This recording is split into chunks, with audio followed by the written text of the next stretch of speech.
Faut laisser ça a son charme, hein. Je vais pas te louper, t'as un pigeon, je vais te le vendre le truc, ça bon. Je rigole. 575 chevaux. Faire gaffe, ici, il y a des mines. Des gogliots énormes. Messieurs, dames, bonjour et bienvenue dans cette nouvelle vidéo avec cette magnifique... Je recommence. Messieurs, dames, bonjour, j'espère que vous allez bien. Vous êtes arrivés ici dans cette vidéo grâce à une miniature ultra putaclic. Je l'admets, je vous l'accorde. Mais putaclic, mais réaliste. Pourquoi? Parce que vous avez devant les yeux mon nouveau véhicule personnel que j'ai d'ailleurs depuis un petit moment, mais je ne vous l'ai jamais montré. Donc je voulais vous le montrer en même temps, de faire une vidéo essai, de vous montrer voilà, qu'est-ce que j'ai acheté comme véhicule et pourquoi acheter un BMW X5 F15 de 2014 en 2023. Déjà la première chose, c'est que c'est beaucoup moins cher que le nouveau. Ensuite, la deuxième raison, c'est parce que vous avez une famille, des enfants. Vous voulez partir en vacances, être large, mettre la poussette, le truc, la tente, tout ce que tu veux, le barbecue, tout ce que tu veux, il te faut de la place. Et si tu n'as pas envie d'acheter un Renault Scénic, un Ford C-Max, tu as une voiture qui fait... Bon, évidemment, je vais encore me faire taper par certains, mais qui fait moins rêver. Je vous l'accorde, c'est pas le même prix. Mais qui fait moins rêver et que vous voulez un véhicule qui a des pneus qui coûtent cher, qui a le logo BMW et qui a un vrai moteur et qui a un vrai truc, parce que c'est vraiment, je vais vous l'expliquer dans cette vidéo, c'est the best of the véhicule.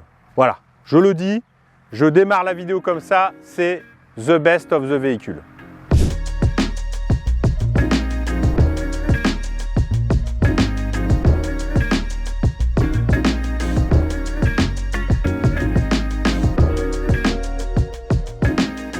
Vous le savez, cette vidéo est sponsorisée par qui? Par Car Vertical, bien sûr. Pour utiliser Car Vertical, il vous suffit seulement de la plaque d'immatriculation. Et avec cette plaque d'immatriculation que vous rentrez sur Car Vertical, ça va vous donner tout un tas d'informations sur la voiture que vous voulez acheter ou la voiture que vous avez déjà. Kilométrage truqué, accident, si la voiture était un taxi, ou bien si c'est une importation.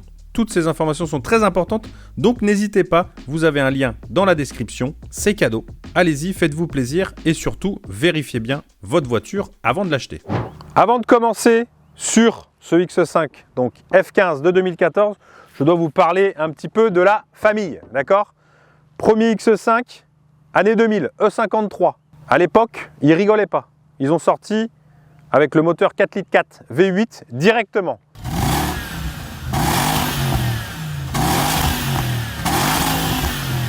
C'est-à-dire, bonjour, on sort un SUV familial, on vous met un moteur qui consomme une chèvre. Esthétiquement, ce n'est pas le plus beau, mais c'est normal, il est sorti il y a plus de 20 ans maintenant. Mais c'était le premier, en tout cas l'un des premiers SUV à sortir. Ensuite, 2007, arrive la seconde génération de X5, qui est déjà nettement plus jolie. Et alors celui-ci, il s'est vendu, mais alors comme des petits pains. X5, X6, on en parlera tout à l'heure du X6. Ça, c'était, vous le voyez à l'écran, en 2007, c'est la version E70, d'accord? Bien plus beau. Et enfin aujourd'hui non, que dis-je? Parce qu'il y a encore un nouveau que je vous mets à l'écran, le nouveau, que évidemment là, bon, on n'est plus sur le même tarif. Hein. Mais celui-ci, c'est donc le X5 F15 de 2014. Bon, qu'est-ce qu'on cherche quand on achète un X5 aujourd'hui, d'accord? Plus de 30 000 balles, hein, donc on veut quand même quelque chose, comment dire, tu veux de la qualité, quoi. Tu veux du confort, tu veux du silence, tu veux de la sécurité aussi, même si de 2014, il n'a pas tout... Il y avait disponible les options de freinage automatique, de maintien dans la voie, celle-là les a pas, celui-ci les a pas, parce qu'il y a moult options évidemment sur ce type de véhicule. Mais est-ce que pour 30 000 balles, on a du confort? Oui. Et j'ai envie de te dire, heureusement. C'est vraiment, c'est ce qui caractérise le X5. Moi, c'est ce qui fait que je prends plaisir maintenant à aller à l'autre bout de la France en voiture.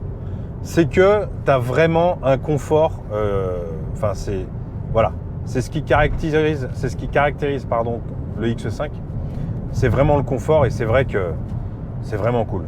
Autant les sièges, la conduite, le volant. Alors, ce qu'il y a de bien d'ailleurs en parlant du volant, et de la direction plutôt, c'est que là je suis en mode confort, donc c'est le confort. C'est-à-dire la voiture est un peu bateau, tu vois. Bon, c'est un SUV qui est haut sur pattes, donc c'est un peu logique, hein. Mais vraiment, dans les virages, c'est un peu mitigé, c'est un peu chiant parfois. Parce qu'en fait, tu as une direction qui est très facile, très souple, très directe. D'accord? Comme si tu étais en ville. Tu as une suspension qui est très souple aussi. Donc dans les virages, c'est un peu bateau. Tu peux être derrière, tu peux avoir un peu mal au ventre, tu vois. Mais par contre, ça se conduit comme une voiture. En ville, c'est un régal. Même si c'est pas fait pour aller en ville, malheureusement, des fois, tu vas en ville. Hein. Mais c'est aussi problématique sur autoroute. Quand tu es sur autoroute et que tu es dans des grandes courbes ou que tu fais un petit dépassement un petit peu rapide que tu n'as pas vu venir, c'est vraiment wrong, tu vois ce que je veux dire. Par contre, et c'est là que c'est bien, c'est que tu te mets en mode sport. Et en mode sport, bah, du coup, tu es beaucoup plus raide. Évidemment, ça rétrograde d'un rapport. Tu es toujours un petit peu en sur-régime. Et là, par contre, tu vas entendre vachement les bruits parce que plan, mais le châssis, la direction est tout de suite plus dure. Et là, par contre, tu as un châssis, tu peux rouler un petit vite. Je pense que, en tout cas, ça se sent sur la lumière de la caméra. Ça vibre tout de suite alors que tout à l'heure, ça vibrait pas. Je ne sais pas si vous le voyez. Je vais me remettre en confort au cas où ça tremble quand même. Mais c'est vraiment, voilà. Après, voilà, ce qui est bien, c'est que sur une route relativement pourrave comme cette nationale, bah, tu te mets en mode confort, c'est bien. Par contre, c'est un inconvénient sur autoroute. Donc, le mode confort n'est pas forcément super sur autoroute. Tu as envie d'être sur une conduite ferme sur autoroute. Mais comme tu es en mode sport, toujours en automatique, en boîte auto, bah, il te met le rapport inférieur. Donc, en fait, tu roules pour une boîte 8 à 130 en 7e. Donc, faut te mettre... Moi, c'est ce que je fais. En autoroute, je me mets en manuel, je passe toutes les vitesses, comme ça je me cale en 8 à 130. Et là, c'est là où tu consommes le moins.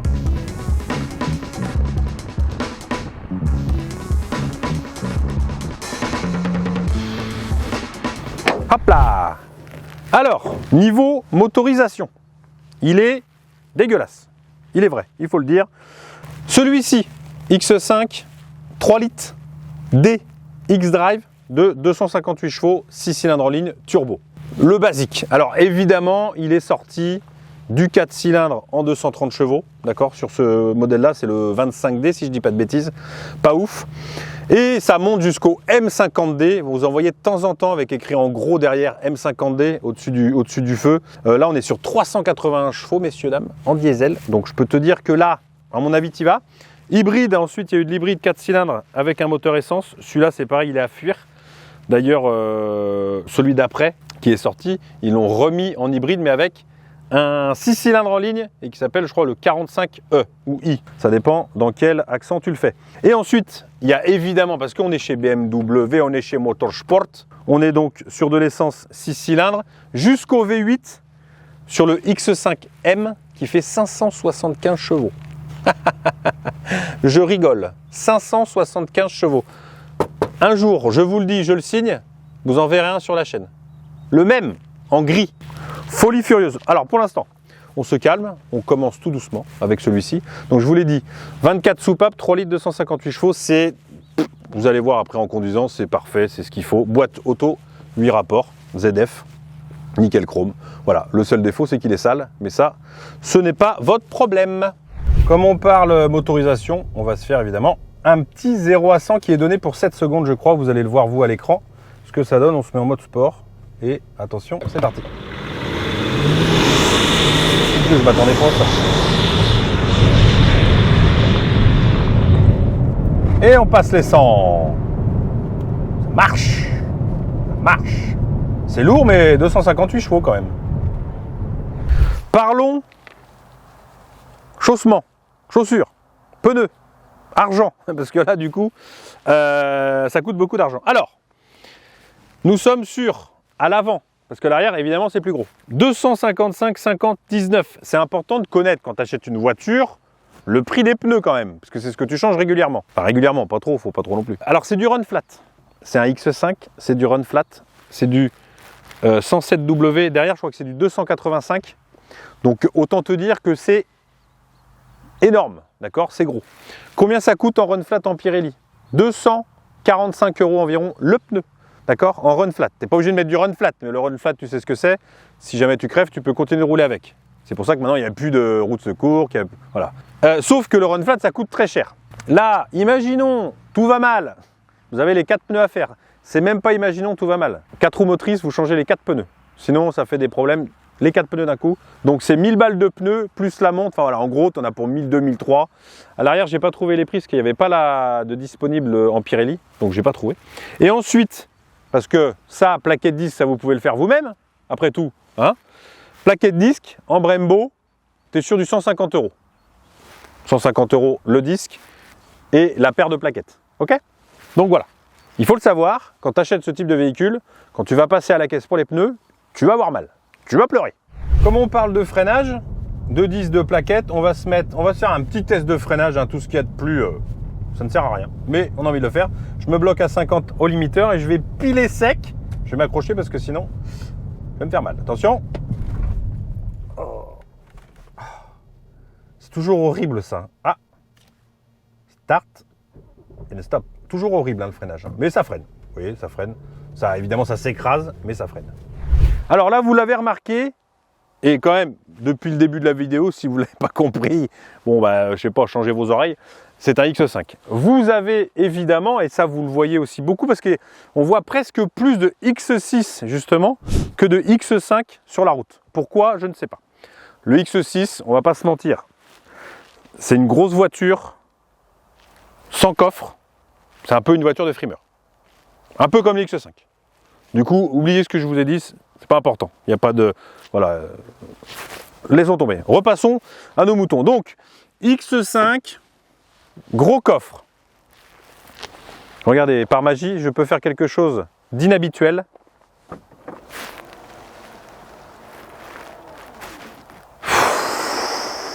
Le truc est là. Donc, ouverture évidemment électrique. Heureusement, t'imagines, voiture à 80 000 € à l'époque. À l'époque, 80 000 balles. 80 000 balles. La moitié du prix de ma maison. Tous les X5, depuis la nuit des temps, depuis que le jour se lève sur la planète Terre,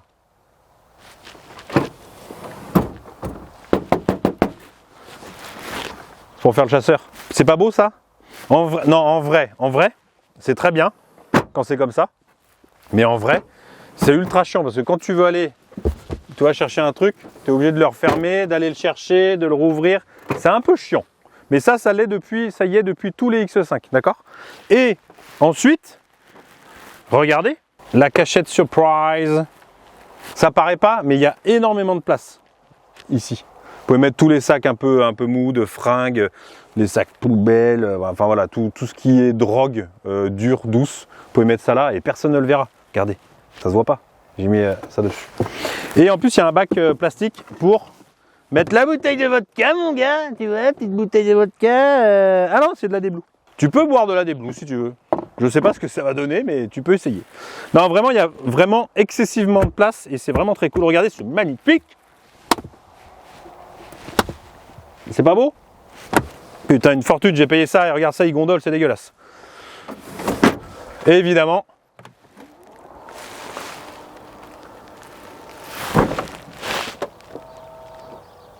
pour ce qui est de la consommation, je vais être honnête avec vous. Bon, je m'attendais à ce que ça consomme autant. Hein. C'est quand même, tu as finalement presque 2 voitures en une. Hein. Donc, bon, quand elle est remplie, ça vaut toujours le coup hein, d'avoir une grosse voiture si tu es 5 dedans, plutôt que 2, tu vois. Si tu n'avais pas, admettons, la place pour mettre les 5 avec les bagages et tout ça. Bref.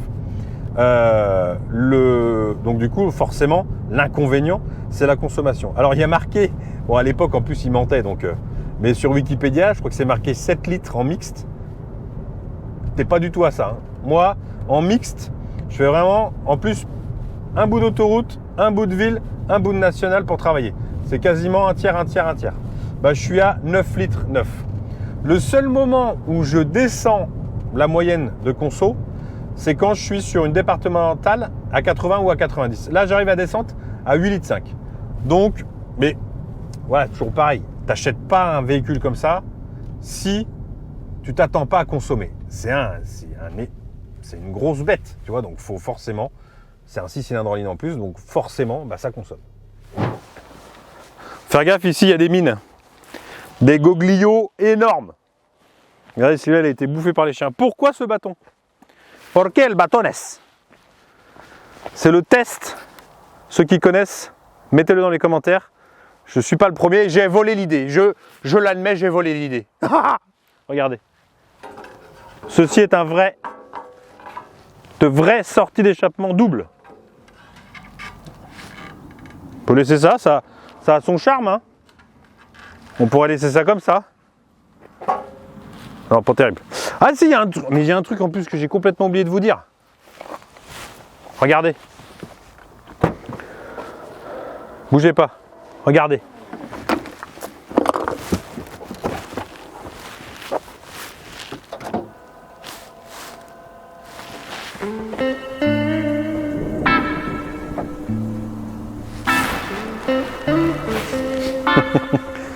C'était pas drôle.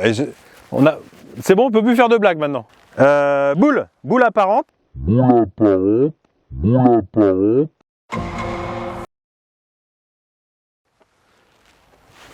J'allais dire. Je vous mettrai en sous-titre, je le dis pas. C'est quand même ça que tu peux pas t'empêcher. Pourtant, même si t'as pas forcément l'esprit tordu, tu peux pas t'empêcher de penser à ça. J'y peux rien. Hein. C'est un truc. Tu peux pas personne. Le gars qui te dit mais non, mais t'as vraiment l'esprit tordu, putain, t'es vraiment un gamin. Non, tu peux pas. Quand tu vois ça, tout de suite, tu sais pas pourquoi. Ça te fait penser à un éléphant dans la savane. C'est incroyable. Hein. C'est fou, mais c'est comme ça. Tu peux pas, ça peut pas t'enlever de l'esprit. Faisons un point tarification.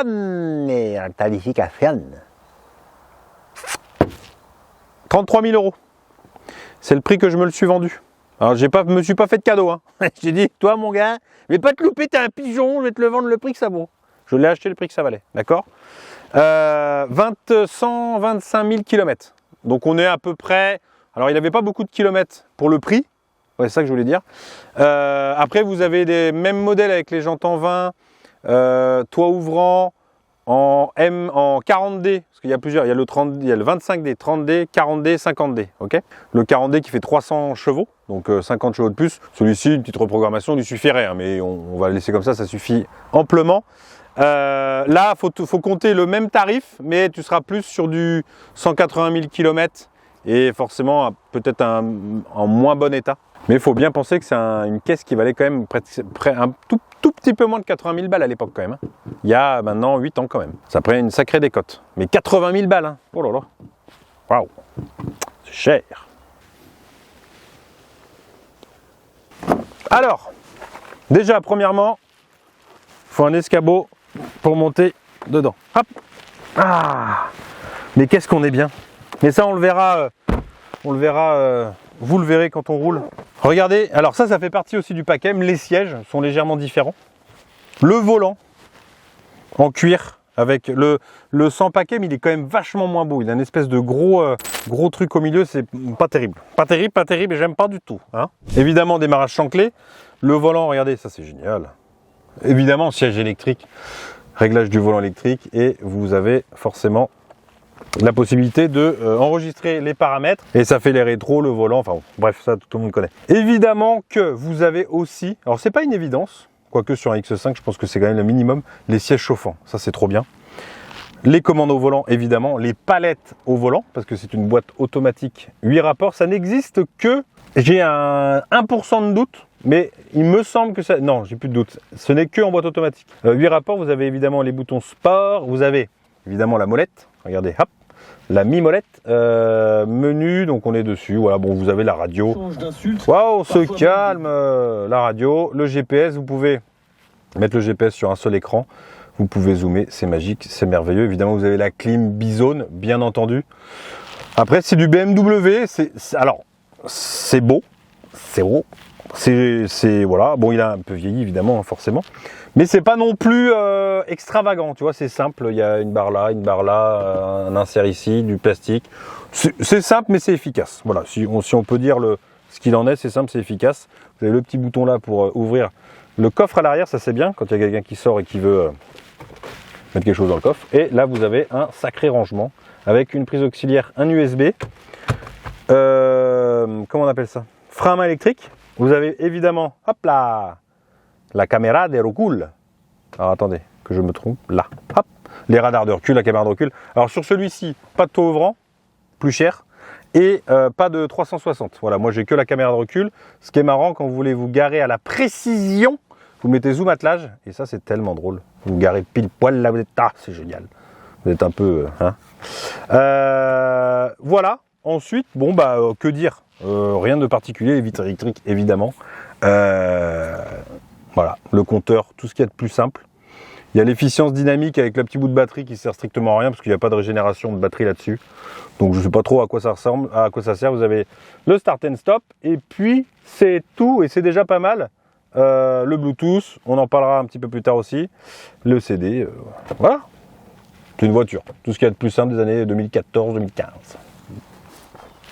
X5 qui dit place, dit évidemment là quand vous achetez ce véhicule là, il est très important, il est primordial évidemment de savoir s'il y a de la place. Et effectivement, on est bien assis dans ce X5, même à l'arrière. Pour une fois, ils n'ont pas dit oh à l'arrière on s'en fout, ils se démerderont. Hein. Non, on est bien assis. Siège enfant, je vous ai pas menti. Hein. Et l'avantage, et ce pourquoi je l'ai acheté, parce que revenons quand même à nos moutons. Eh oui, pourquoi je l'ai acheté?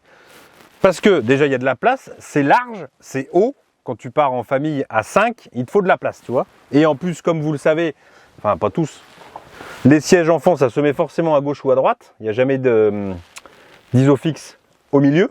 Donc il faut quand même qu'il y ait une place au milieu correcte. Et l'avantage du X5, contrairement au X6, c'est que là, vous avez pas de tunnel de transmission. Enfin, il est en dessous. Donc en fait, vous pouvez passer vos jambes. Et quand vous tapez 5 ou 6 heures de route et que vous êtes derrière, que vous pensez à vos enfants, que vous n'êtes pas un salaud d'égoïste de père, bah voilà, là au moins il y a un petit peu de place, t'es pas trop engoncé. Et c'est vrai que c'est très lumineux, même si le ciel de toit est noir, ça reste quand même très lumineux et c'est surtout hyper confortable. On part avec Chris, avec Bastoun, on va faire des road trips partout en France, on s'éclate dans le X5. Non vraiment, mais ça on en parlera en conclusion, c'est vraiment un véhicule ultra confortable. Vraiment, non je vous le dis, je vous le dis. Putain il est abîmé là, mes gosses ça, à tous les coups. Deux choses, vous l'aurez remarqué pour ceux qui ont l'œil du tigre, j'ai changé les calandres. Oui, j'ai fait un peu de tuning. J'ai pas osé mettre les bandes, j'ai juste changé la calandre noire, ça lui va comme un gant, parce que sinon c'est une calandre avec le contour chromé, c'est un petit peu moins joli. Mais surtout, BMW adaptative, c'est dur à dire ça, adaptative LED, plein phare, automatique. Donc tu roules, dès qu'il y a une voiture qui est sur la gauche, ça éteint la gauche, et tu peux rester en plein phare sur le côté, c'est vraiment cool. Et c'est Chris qui me l'a fait remarquer, je l'avais même pas vu au début, bon bref, il y a un petit bouton à appuyer, et ça éclaire comme en plein jour. Sauf qu'on est en pleine nuit. Vous remarquez rien là? Bah, mis à part qu'il y a des rangements, oui évidemment ça, il y a des rangements. Mais il manque pas quelque chose pour vous là. Ils ont mis où le 12 volts et l'USB pour ceux qui sont derrière? Il n'y a pas de 12 volts, il n'y a pas d'USB, il n'y a rien. Incroyable. Au début je l'avais même pas vu. Ça c'est le bouton du bonheur l'hiver. Je vous le dis, c'est une option. Si vous pouvez acheter une voiture avec des sièges chauffants, mais faites-le tout de suite. Tout de suite, c'est un bonheur l'hiver d'avoir les fesses au chaud. Sauf pour ceux qui ont régulièrement des hémorroïdes. Faites attention. Vous voyez ce petit logo Bluetooth? Eh bien d'origine, messieurs, dames, oui. D'origine, ça y est même pas. Donc tu as le Bluetooth du téléphone, hein, évidemment, tu as les touches au bouton, mais tu peux même pas mettre la musique. J'ai dû faire une petite bidouille et rajouter l'option du Bluetooth musique en plus. Une honte pour le prix. J'avais honte quand je l'ai acheté, j'ai fait, c'est pas possible, on se fout de ma gueule. Bah non. En clair, il n'y a pas, voilà, franchement, moi perso, en clair, évidemment le budget voilà, de 30 000 €, il est énorme, il est gros. Moi c'est la première fois que j'achète une voiture aussi chère. Mais vraiment, j'en suis hyper content et je regrette aucunement mon achat, malgré les petits défauts qu'il peut y avoir sur la conso notamment. Mais vraiment, c'est un véhicule, si vous voulez un truc confortable pour rouler avec de la place, c'est ce qu'il vous faut. Voilà. Maintenant, évidemment qu'à ce prix-là, il y a plein d'autres modèles, beaucoup moins chers ou même bien mieux peut-être sur d'autres marques. Voilà, moi c'est mon choix. J'avais envie d'acheter, ça fait très longtemps que je voulais acheter un X5. J'ai très longtemps hésité à acheter la version précédente et je me suis dit, allez, vas-y, achète le F15. Et ben je l'ai acheté. Bon, messieurs, dames, Fin de la vidéo, on fait une petite conclusion, puis après, petit message personnel, suite à les commentaires sur les dernières vidéos. Déjà, le X5, pourquoi je vous ai fait la vidéo? Parce que voilà, ça me permet de me remettre un petit peu dans un format essai, même si c'était plus pour vous parler de ce X5 plutôt que de faire vraiment un essai. Vous parler de la voiture que j'ai achetée, comme je vous parle des problématiques du garage. Des fois, il faut faire un petit peu de vidéos positives. Tu vois, j'ai acheté, c'est la première fois que j'ai acheté un véhicule aussi cher, donc je suis très content de l'avoir. Voilà, et donc pour conclure sur le X5, c'est un super véhicule. Voilà, vous avez évidemment pour ce prix-là d'autres choses, mais moi il me fallait vraiment un gros véhicule pour mettre toute ma famille et puis pour rouler beaucoup, d'accord? Parce que comme vous le savez, des fois on va chercher des voitures et en plus là maintenant on se promène dans toute la France pour aller faire des petits reportages à droite à gauche. Il y en a un qui va sortir très bientôt chez quelqu'un qui fait des remplacements de pare-brise à son compte, donc c'est très intéressant aussi. J'ai pu remplacer moi-même un pare-brise et tout, c'était vraiment cool. Ça va sortir très vite et puis on en a plein d'autres de prévus, donc ça c'est cool. Et la deuxième chose, c'est que maintenant, je vais me faire plaisir sur YouTube. Je vais faire tous les formats possibles et imaginables qui me font plaisir, d'accord? Et alors, n'en déplaise à certains qui ne veulent voir que de la mécanique. Donc, si vous voulez voir que de la mécanique, c'est pas la peine de déverser votre dans les commentaires, d'accord, et être désagréable. Partez, désabonnez-vous, au moins on sera tranquille, d'accord? Et ceux qui veulent rester, pour voir, il y aura toujours un petit peu de mécanique, hein, beaucoup moins, mais il y en aura. Bah, restez abonnés évidemment. Et il y aura certainement plus de vidéos par semaine. Donc, je pense que c'est tout ce que je voulais dire. J'ai certainement oublié d'autres trucs, mais c'est pas grave. Je vous dis à la prochaine pour une nouvelle vidéo. Ciao!